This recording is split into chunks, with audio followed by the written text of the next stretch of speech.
Well, ladies and gentlemen, welcome to Tax Talk, broadcast by the Canadian Taxpayers Federation. My name is Jordan Bateman, and I'm the British Columbia Director of the CTF. And I'm joined, as always, by our Alberta Director, Paige MacPherson. Paige, how are you? I'm doing well, thanks, although we got some troubling news here in Alberta today that I'm going to share with you in a few moments. Oh, no. I better put on my seatbelt. Who knows what crazy thing your Alberta NDP or Naheed Nenshi or all your other ragamuffin crazy leaders have done today. So looking forward to that. They like to tax. They do like to tax. Well, thanks for joining us here live on Blab for Tax Talk. In a few moments, Paige and I are going to talk with Jeff Bowes, the CTF's Research Director. Jeff's going to help us break down the federal budget with handy slides if you're watching this live. Hopefully, we won't all have a breakdown over the amount of debt the Trudeau Liberals are racking up. But Jeff, thanks for joining us. Glad to be here. It's been fun looking over these budget numbers, but it's also a little sad. Yes, yeah. I'm not sure fun is the word, but well, I'm pretty weird. It's the one thing about the budget document I can't believe is that it seems to have less detail than a provincial budget.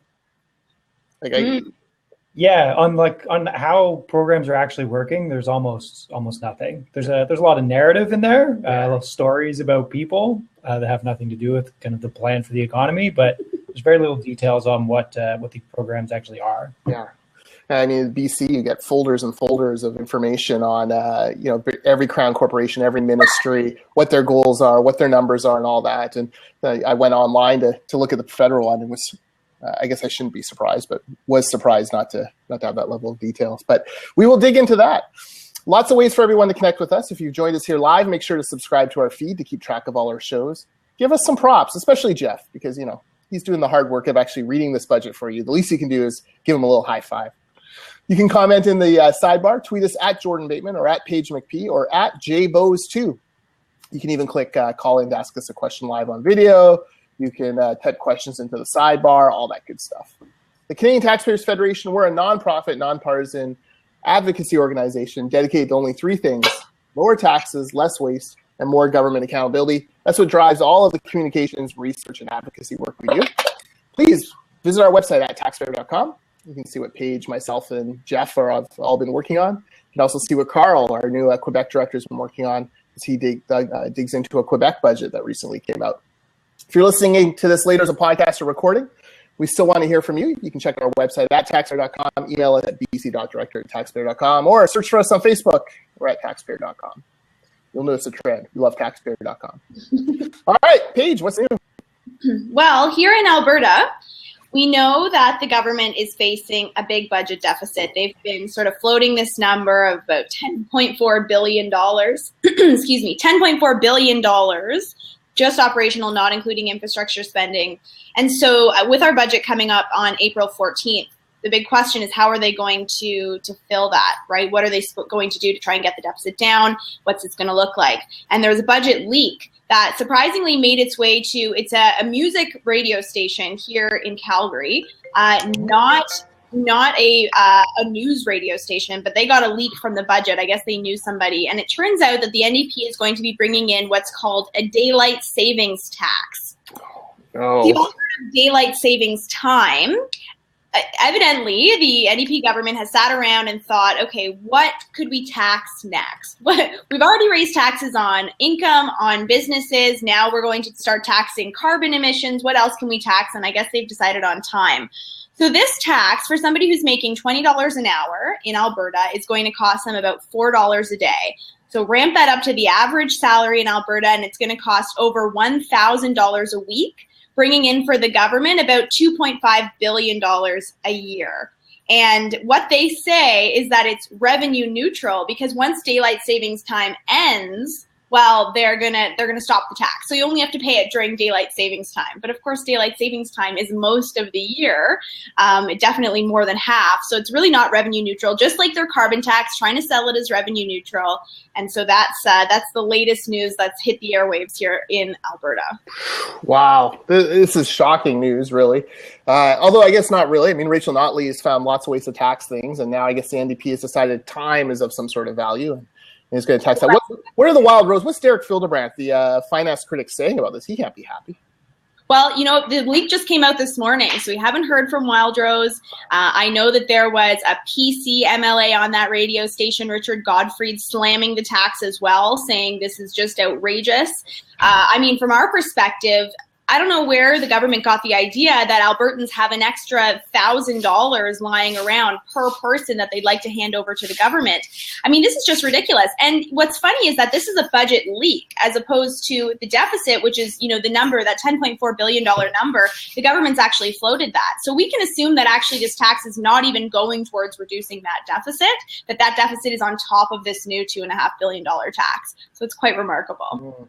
Now, I heard a rumor that Naheed Nenshi might actually pull Calgary from the daylight savings time program just to try to save his taxpayers money, and then he can take credit for that in his re-election bid. Is that any truth to that rumor? I wouldn't be surprised. Yeah, I wouldn't be surprised. This is certainly a tax that I think that there's a little bit of flexibility with. If a mayor does want to pull a city out of it, maybe they can. Anyway, guys, this is an April Fool's joke. Wait, what? No. We don't have a daylight savings tax, but we're going to get letters. The crazy thing is that it's not that unbelievable, right? Government sitting around looking for something else to tax. You're in Alberta. They're coming up with brand new taxes, billions and billions of dollars of new taxes. And so I think that it's not actually that unbelievable. It wasn't my idea. This radio station, XL 103, the coach, thought of it. And I think that it's great. I think they tricked a few people this morning. Yeah, that's how it goes. The Penticton Herald actually had a front page April Fool's joke as well, where they announced that City Council had approved leveling the mountains surrounding Penticton in order to give more light to the patios during the summer. which I thought was it was pretty funny. They had this great graphic of like the mountain cut out, disappeared, and then this kind of graphic sketch of exactly how much more sunlight these patios would get every day. So you gotta love April Fools. Yeah. Jeff, do you have anything serious for what's new? Or? Yeah, it may sound like April Fools, but the MPs and senators have got themselves a $3,000 pay raise as of today. They just introduced a budget with $29 billion deficit, but they found some money for extra pay for themselves.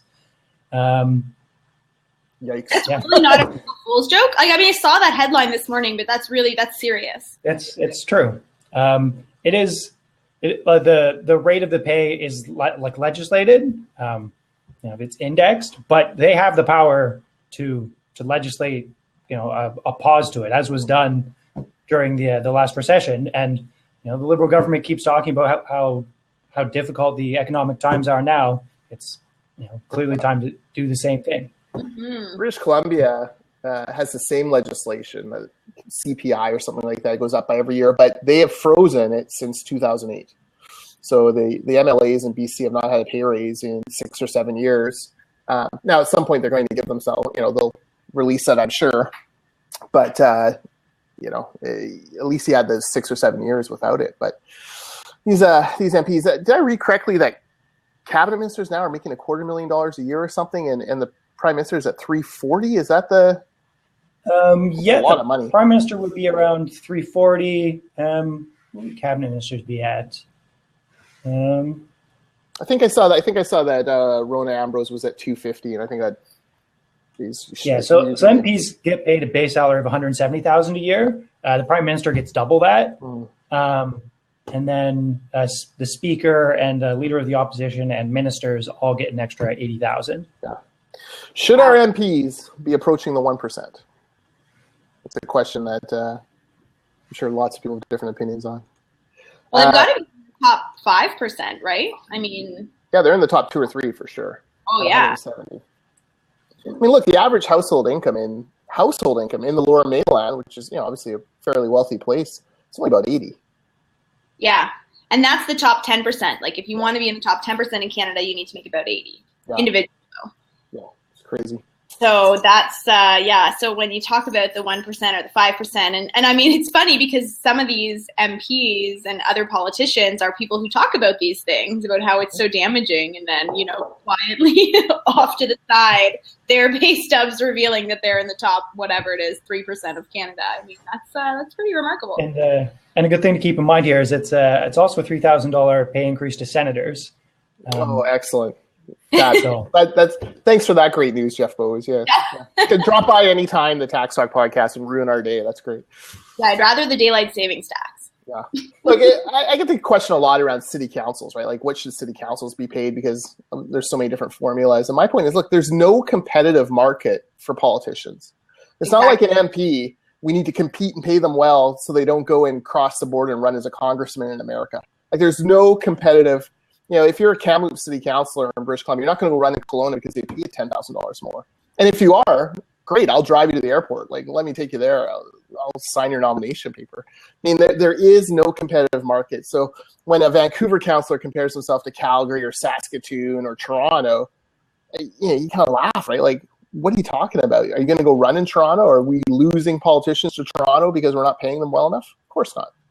Right. Yeah, it's a good point. I mean, of course, it's a job where you do want competent people. Mm-hmm. You want sort of the best and brightest. But every time we get into these discussions and people bring up that whole comparison to other jurisdictions, I mean, what is public service about? Like, you have to kind of get back to that very basic question. Do we want to have people who are politicians just because they want to make money from taxpayers? Like, I'm cool with losing a few of those types of people if it means, that we save money in doing that. That's not what public service should be about, right? Public service is about coming and serving the public and doing, whatever good things you want to do for taxpayers. So, I mean, those arguments they're kind of lost on me as well, just because they avoid that sort of basic tenet. Like, this is not about the money. Just like nonprofit work, like we do, it's, you don't get into nonprofit work for the money. You get into it because you believe in what you're doing, which is, similar or should be similar to what politicians, I think, should get into their work for. Yeah, you're right. And the other part is, like, no politician should ever be voting on a raise for themselves. Like, it's one thing to give a raise to your next council or your next parliament. I mean, that's bad enough, but you can kind of understand it because at least we have a chance to vote the bums out. When you give yourself a raise, I mean, like, you've signed a contract for 4 years. These MPs ran out of their own free will. We didn't hold a gun to their head and say, you have to put your name up for election. The least they can do is, live under the terms of the contract we offered them on election day. So that bugs me too. But it's a personal bugaboo here for me in BC that I seem to be more excited about than most of the public, unfortunately. What's new is it's an Uber story, and actually we're gonna have a rep from Uber on the show in a few weeks. But this is actually about a form of Uber. Uber has many different kind of divisions within it. There's a luxury side, there's kind of the standard one, and then there's something called Uber Pool. Let me see if I can actually post this link here. What is it called? Uber Pool? Uber Pool. Well, this sounds very intriguing right now. It is very hot and sunny right now. So carpooling. Carpooling. So yeah, there you go. I'm so excited about some sort of traveling pool. Yeah, so the New York Times has a blog post on this, and essentially it's about how Uber is evolving towards kind of multiple destinations. So, Paige, you may say, maybe the three of us are in Regina for a conference, and Paige, you may want to go to a particular Irish pub downtown. So, you'll call an Uber. Uber will pick you up. Along the way, Jeff has decided that he wants to go to the CTF office. He gets picked up by you on the way. You get dropped off. His journey continues. I'm at the CTF office and I want to go somewhere else. So I'm waiting there. And it uses this technology to actually create almost like a mini bus line where people are getting on and off. And what they're finding is these Uber pools are lasting longer and longer. And I imagine it's for the data geeks working in Uber, they must get pretty excited when it gets like 45 minutes or 55 minutes or an hour, right? Like how long can they keep the string going? But what I'm interested in this for is, obviously in British Columbia, we had the very high profile transit referendum across the country. The Trudeau government, not in this budget, not in the next 4 years budget, but if we re-elect them 4 years down the road, has billions and billions and billions of dollars of debt set aside for transit infrastructure. Yet transportation is changing. Between what Uber wants to do, between this Uber pooling, between driverless cars, something radical is happening in transportation. And I do have this fear that pouring billions of dollars into expensive subway projects, it might be out of date. It might be like pouring millions of dollars into horseless buggies, or into horse-drawn carriages right before the car hit. Right, like something radical is happening in transportation that's transformative. I worry that we're going to spend a lot of money on infrastructure that'll be made obsolete, and that goes for bridges and road expansions as well. It's a good point. I remember actually talking to somebody, an urban planner, talking about transit, and they said that every time you're planning for transit, basically, you're using technology of the past and you're planning for the future, because a lot of these transit plans will be, I don't know, some kind of like a 20 or 30 year transit plan or something like that, where they're going to be implementing all of these things sort of slowly. And by that time, the technology is so out of date. And that's sort of, they kind of have their hands tied in that way, but it's a good point. What it raises for me, I think about discussions. There's been some discussions here in Calgary in particular about so we're talking about carbon pricing, and one thing that comes up is congestion pricing. So in areas where, it's very congested, what are we going to do? Let's maybe basically tax it. That's been the proposal. And of course, we don't like that idea, because this is something that you can't avoid. It's not something you should be taxed for, driving to work in the city. But these are the kinds of solutions that come up. So instead of sort of people saying, oh, there needs to be this grand hand of government to come in and sort of tax this behavior and tell you that driving in the city is wrong, this is a wonderful sort of private sector solution to this problem, where people are just finding these sort of ways in, I guess, what's called sort of the sharing economy here, and finding these ways to figure it out themselves. Yeah, absolutely. And, part of it is, there's also this idea as well that growth is slowing down. Even the most robust growth projections are nothing like they were 10, 15, 20 years ago. And if growth is slowing down, what does that mean for the economy? And, you look at Vancouver, one of the big problems is, the high-tech firms and the big offices all want to be downtown on the peninsula, Hootsuite being the best example. So the Hootsuite founder writes this article, we need to have more affordable housing, we need more affordable transit so we can get people to work there. What if the solution is actually for them to move outside the downtown peninsula to other places or have satellite offices? Big things are happening in the way people work. Look at the CTF. We see each other once a year, yet somehow we run a cohesive organization across the country. These are things that people have to start to think about and talk about, and whether or not that is a big, transformational thing in the economy, what that means for transportation, and do we need these massive, bridge and transit projects in order to survive? Yeah, it's a good point. Mobile offices. So for anybody who's not aware, the CTF basically, a lot of us work from our homes. I'm at home right now. Jordan's at home. Jeff is in our sort of small head office, very modest head office in Ottawa, with a staff of 2 or 3 at the best times. Mobile offices are definitely one of those things where it's kind of the way of the future, and people are adapting on their own. And this is so classic, right? You've got people on their own, finding their own solutions, adapting, moving forward very organically. And then you've got government sort of like the tortoise, like trotting along in the back, trying to figure out solutions to problems that really, are becoming less and less of problems in general. So, this is a perfect example of that. Yeah, for sure. Now, Jeff, I assume that you skate to work every morning because you live in frigid Ottawa. Is that right down the canal? You just skate? It's almost true. I do walk to work every day, but I'm very lucky to live that close. Most people in Ottawa don't live that close to work. Mm-hmm. But most have taxpayer-funded drivers to pick them up, don't they? Something like that. Although that's mostly OC Transpo, our transit system. Which is spending a lot of money on essentially a subway system through downtown right now that will take years to be completed, and who knows if it'll be exactly needed like they expected. Yeah. And actually, the council, I think yesterday, passed some kind of motion or something in favor of Uber regulation, and and maybe even putting less regulation on the taxi industry. So that looks pretty positive. Mm-hmm. Well, that's interesting. Here in Calgary, it's still banned. Yep. Still no Uber. Very lame. Still banned in British Columbia, although they've launched a big public relations blitz now where they want us all to download and open the Uber app in order to run up numbers. And then in the Uber app, there's a place where you can actually email the premier right out of that to say, give us our Uber or give us death.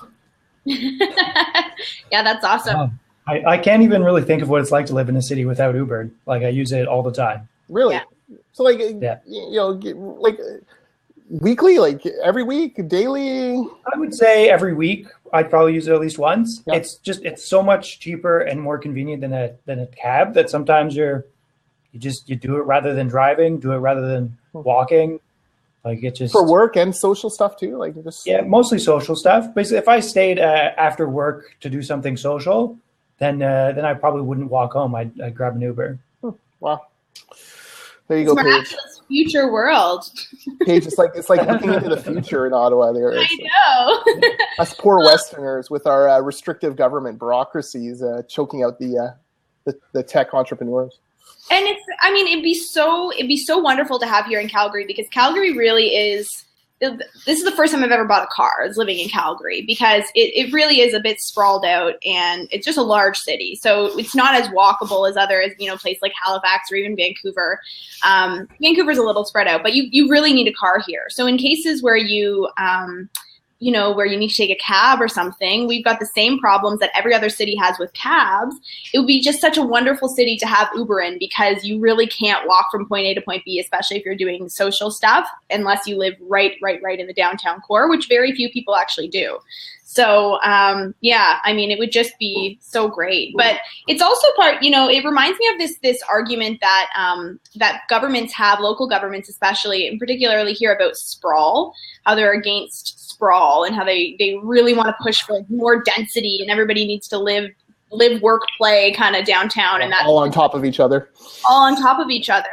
And then we could walk, and it's not a problem, and whatever. And it just comes back to this, how government sort of use it in their planning way versus how people in their own organic ways will just come up with the ways in which they would like to live their lives. And when I think of Calgary, which is quite sprawled, we've got a lot of sort of bigger houses with bigger lots right around the city, not too far out, but you need to drive. And I always wonder, how much of this is a factor of just lifestyle? People choose to have a larger yard. They choose to have a larger home. They'd like to take that 15 or 20 minute drive to be able to do that. And yet you have, government saying no, that we need to be more dense, and we need to be sort of stacked on top of each other, and then we wouldn't need Uber. So. Very true, very true. Paige, you all right? Your attack dog is going crazy there. I know. She's very passionate about Uber. That's awesome.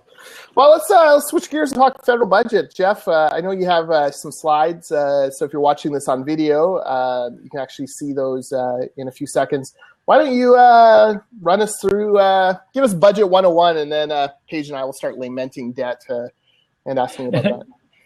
Yeah, so there's not a huge amount of surprises in the budget other than the size of the deficit. If you paid attention to the Liberal campaign at all, you know the big things. When really the big thing in the budget is the child benefit. That's the big spending change. If you may have been led to believe that the big spending change was infrastructure, but it's really not. But the big number is $29.4 billion of a deficit after they promised it'd be under $10 billion. And, it's a big difference. That's nowhere near what they promised. And it's not just next year. It's over their entire mandate. They intend to run deficits. They plan on adding, it depends how you look at it, but definitely well over $100 billion more to the debt, and that just really doesn't make any sense, especially for a budget that's supposed to grow the economy. But this isn't how you grow the economy. You don't grow the economy by the government spending more of taxpayers' dollars. I'm told, Jeff, you grow the economy from the heart out. Is that correct? I think so, and with sunny ways. Yeah, with sunny ways. That's right. It's all coming back to you. I wish I had the Care Bear countdown theme just ready for that. Growing from the heart outwards. I like the graphics. So what does that mean then for debt interest payments then? How much are they going to be going up? And what does that mean? Can you explain a little bit, what that means if we're spending more on debt interest? Yeah. So I love the graphics. This is like the best that we've ever had. So I even have a graphic for that. It's like I know, Paige, I feel like you and I have been phoning it in now. I know. So right now, debt interest is at historical lows. It's entirely because it's not because we've been paying down the debt. It's entirely because interest rates are incredibly low. So that makes it really easy to balance the budget right now. But rather than do that and start paying off the debt, because this is really an opportunity to do that, what Trudeau and the Liberal government have decided to do is to increase debt interest by $10 billion every year. And that's assuming that interest rates stay low. They probably won't. In the long term, interest rates will go up, and then Canada will have a big problem. And this is $10 billion that could be a tax cut, could be spent on something you care much more about than paying debt interest, which is probably anything. Like throwing money into a pile and getting no value for it. So, okay, yeah. I was phoning it in for a second, but I actually do have a Care Bear. Oh. So this is our economic strategy right now. This is our fiscal plan. Yeah, there you go. Yes, the dumpster fire of debt, as I believe I said on one radio station. For the debt payments. The thing I'm stunned by most, Jeff, is that for all of the big talk about infrastructure, right? Like we're going to spend this $10 billion, in the election campaign, $10 billion of deficits for a few years, but we're going to spend it all on infrastructure. Not even the sexy infrastructure. We're going to do the nuts and bolts, the rusty bridge, the leaking sewer pipe, and then we'll get into the fancy transit and all that. This thing is really thin on infrastructure spending unless we re-elect the Liberals in 4 years. Yeah, and if you look out into farther years, there's a bit more, but next year, why does he have these graphics ready? Look at this. Well, it's also like it's not just for this present, just for this. I have to look at the budget in general, but yeah, like almost none of this is new infrastructure spending. Like very, very little of it. It's that tiny green square there at the bottom. It's $2.7 billion this year, the start of today, of new infrastructure spending. It's really nothing. That's not. How is that supposed to grow the economy? Canada's a huge economy. $2.7 billion in new infrastructure spending isn't going to do anything. And yeah, and really, also you have to consider, what is this infrastructure spending? Is it all bridges and roads, like we probably think? No, it's social infrastructure. Social infrastructure. Yeah. Which I'm not sure what that is exactly. Some of it is for low income housing, but that's not really infrastructure. That's social policy. Public transit. Social infrastructure is infrastructure that wants to hang out with you after work. Yeah.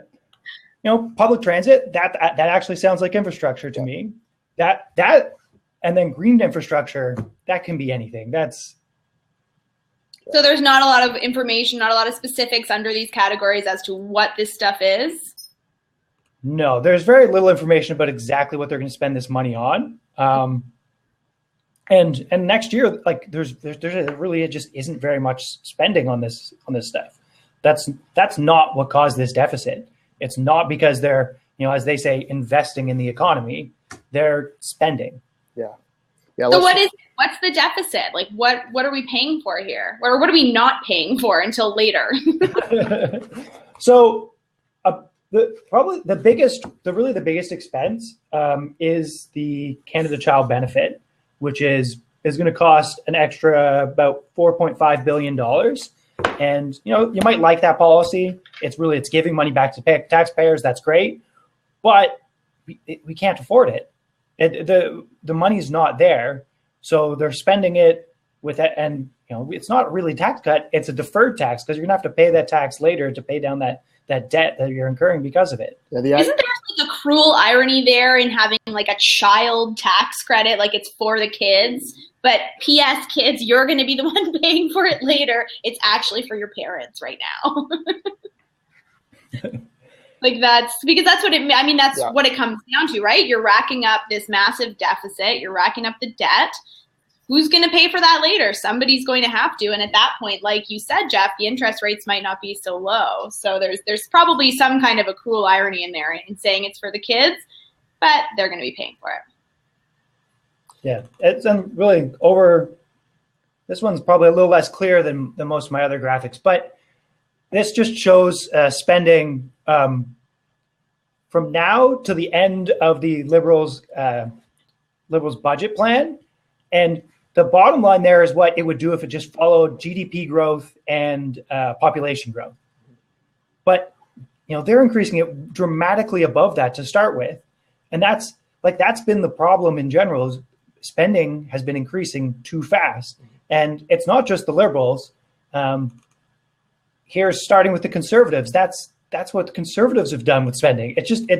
Those lines, maybe they could separate for a couple years and then you'd have to cut spending to bring them back together. But no one ever cuts spending to bring them back together. They just keep increasing spending more and more and more, and then claim that they don't have enough revenues to pay for all the spending that they've incurred. But it's not revenues; it's entirely spending. Yeah. People aren't begging for more and more spending. They just want a government to do what it can do and leave them with their tax dollars. And there's that old saying, right, that the Liberals campaign to the left but govern to the right. And in the past, they'll say things to try to take away NDP votes at election time, but then they'll kind of govern a little bit more fiscally conservative. We certainly saw that in the mid-'90s with Paul Martin and Jean Chrétien, who, frankly, made the tough decisions to really cut spending and get put Canada back on a decent path. But these Trudeau Liberals, they campaign to the left and are governing even leftier. It's mind-boggling. And here's what scares me the most, Jeff, is all of the press releases that came out from all these different organizations who were getting money, the mayor's councils and the First Nations groups and the education sector, and they all called this year's deficit a down payment. This is a down payment. This is a good first step, meaning, we're going to keep pushing these guys for more and more of your tax money. Yeah, that's right. Yeah. It's not a budget that does really anything to encourage growth. If you wanted, let's say you wanted to make sure Canada grew, by a few more percentage points, you would reform EI. You would, encourage investment. But none of these things are done in the budget. They don't look at doing any of these things. They make EI more generous to discourage work. There's nothing to encourage private investment. The Liberals have, real infrastructure that grows the economy are things like pipelines, which, they seem to have no interest in allowing to be built. That's the kind of infrastructure that grows the economy. It's private infrastructure. It's infrastructure that has a business case, and that they seem to have no interest in supporting that. Yeah, that's a point that's been made several times out here.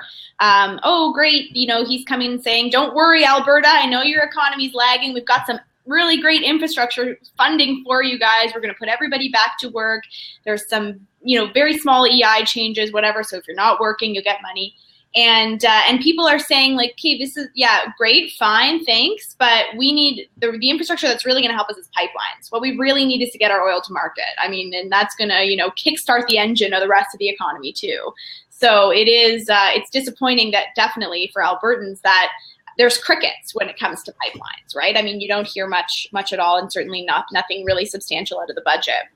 I wanted to ask about one thing, though, which set off a little ripple effect, which was very not good. And that's the fact that the Liberals don't seem to have any balanced budget date.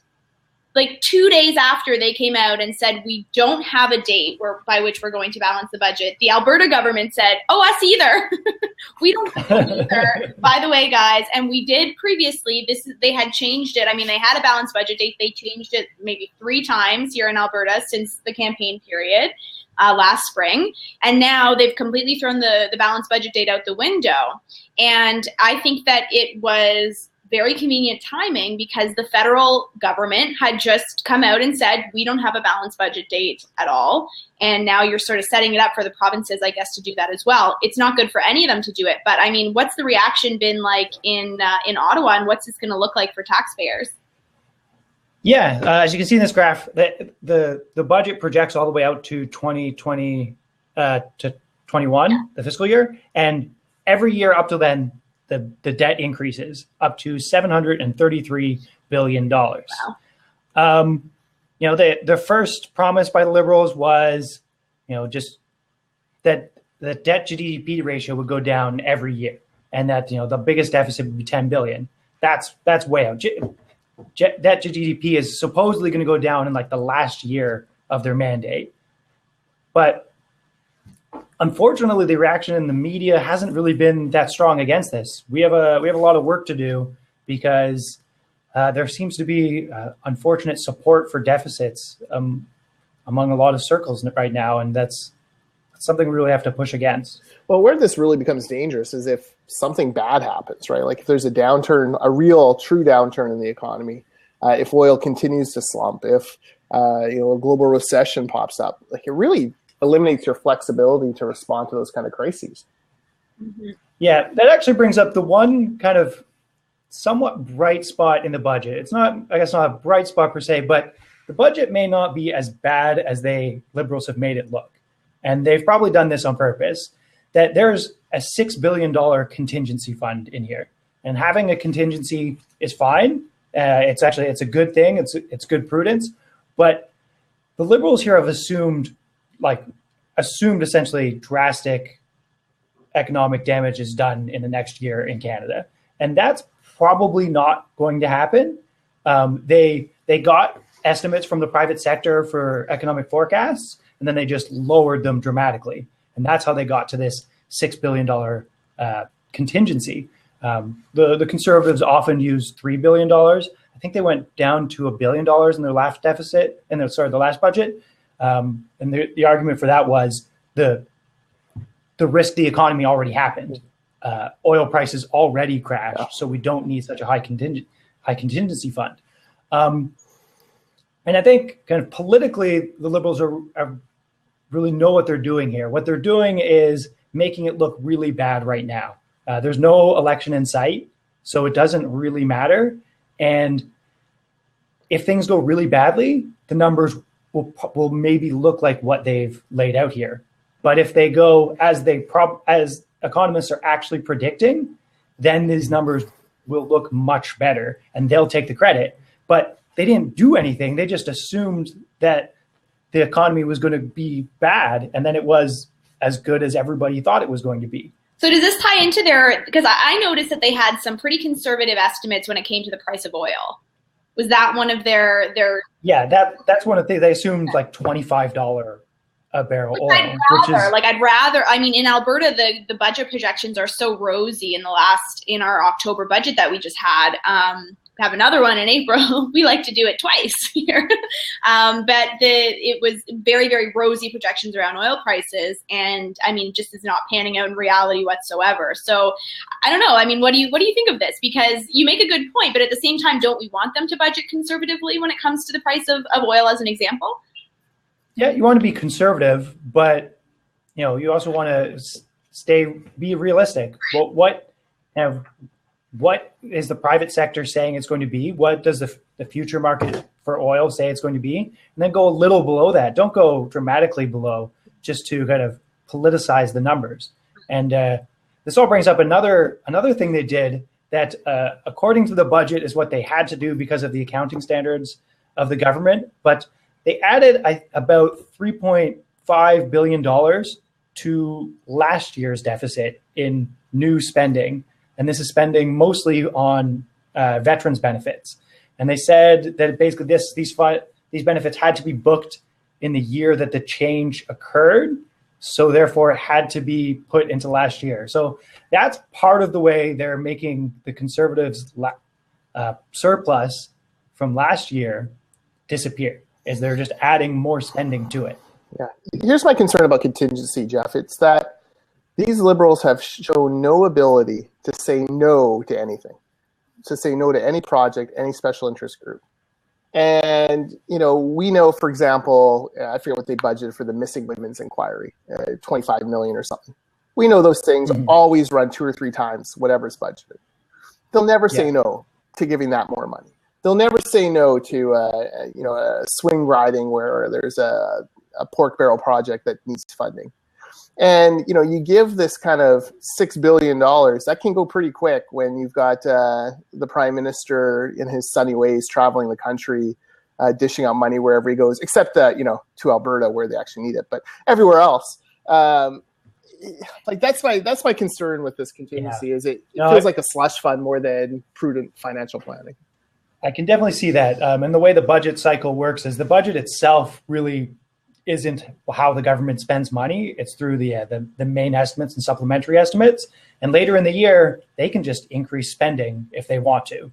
They can have a vote late in the year and just spend away that $6 billion contingency if they wouldn't have otherwise spent it. So that is a real risk. And at the basic level, that ties into not having a balanced budget date as well.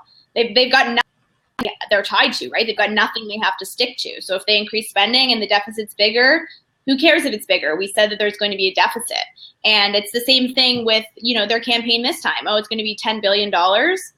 Just kidding. It's going to be about $30 billion. Did I mean that? Although they very strategically put it at $29.4 billion. So we could say 30. It's 29, not 30. 29.4, we can round down. Yeah, round down, exactly. Yeah. But that's the thing. There's no accountability. There's nothing to hold them to. And I just wrote a column about social license because the federal Liberals and the NDP here provincially especially love to talk about social license. This is why they say we need a carbon tax in order to get pipelines passed, because we need the social license. Well, what about the social license to run endless deficits? You were elected on something where you had a number. That number is now completely blown through the roof. You were elected saying that you're going to balance the budget by a certain date. You've now thrown that date completely out the window. There's no accountability to holding these politicians to what they had originally promised. And now they're not even giving us a metric or a date by which to hold them accountable in future for balancing the budget. There's a real accountability problem. Yeah, God help us. Yeah, this little meme is funny, but I think it is what Trudeau thinks. The budget will balance itself, that somehow he can just spend, and in his mind, that will somehow magically create this huge growth in the economy, and that the budget will balance itself. It's clearly not true, but that's the perspective that he's coming from. That's what he thinks. And even in the budget, they lay out all these multiplier effects. They say, oh, we haven't taken these into account in the budgeting, but you should know that we think that this money will have all these huge multiplier effects in the economy, and essentially somehow $1 spent by the government becomes $2. It's nonsense economics. It doesn't make any sense. $1 is $1. It doesn't suddenly become more dollars because you spent it on infrastructure. But maybe the green infrastructure spending is they're planting money trees or something, and then we'll all be fine. What about the money trees, Jeff? Come on, jeez. That's a good social infrastructure. Under the green infrastructure portion, maybe for that reason. Yeah. Surprise, money trees. So give it to us straight, Jeff. Are taxpayers this year's real April Fools? Yeah, it's not looking good. Interestingly, April Fool's Day is the beginning of the federal fiscal year, and this year it doesn't look good for taxpayers. Well, thank you for this depressing news. Folks, if you want to follow more of what Jeff is doing and our federal director, Ann Woodrick, go to taxpayer.com, click on our federal tab. All their stuff is there. You can follow Jeff at JBose too. And now it's time for our usual feature, the Waste of the Week. Some Montrealers, Paige, they're incensed that the city is spending $337,000 a year on 3 chauffeurs for the mayor and the top bureaucrats. The mayor's chauffeur alone costs taxpayers $200,000 a year, plus the cost of the car. That's our waste of the week. They need to get Uber. That's a good job if you can get it, right? Is there no Uber in Montreal? Jeff will help them set it up. Yeah, we were talking about top 2 or 3%. You taxpayer-funded chauffeur. Look at me driving myself around like an idiot. Come on. We're talking about Uber. We're like paupers over here. Yeah, exactly. It's depressing when a mayor chauffeur probably gets paid more than we do. You know, you got to wonder. What's wrong? Probably 200,000. You got to question our life choices here, right? Yeah. Well, that's it for this episode of Tax Talk from the Canadian Taxpayers Federation. Again, follow Paige on Twitter at Paige McPhee, myself at Jordan Bateman, and Jeff at JBose too. If you're watching this on Blab, be sure to subscribe to our feed. If you're listening to this later on iTunes, please subscribe and give us a good rating. Check out our website at taxpayer.com. And be sure to join us again next week, Friday, April 8th, 9 a.m. Pacific, noon Eastern. Paige and I will be back and we'll be talking with Matt Buffton. Paige, who is Matt Buffton? Why should people tune in? Matt Buffton is the executive director of the Institute for Liberal Studies. It's basically Canada's, I would say, main libertarian think tank / advocacy group. And it's going to be interesting because libertarian is one of these sort of political philosophies that we've had some prominent figures in Canada identify themselves as. But it's kind of one of these things where nobody's quite, well, what does that really mean? So we're going to dig into it with Matt. Find out, what is a libertarian? What is this thing that people identify as? And then look at some major policy issues and talk about what the libertarian view on those would be. So it should be fun. Yeah, it's going to be awesome. Matt's a great guest. He's doing great work over at that institute. So it'll be exciting to talk with him. I'm not sure if I've ever met him, so this will be my first time. He's a good guy. Yeah. Well, thanks, everyone, and we'll see you again next week. Take care.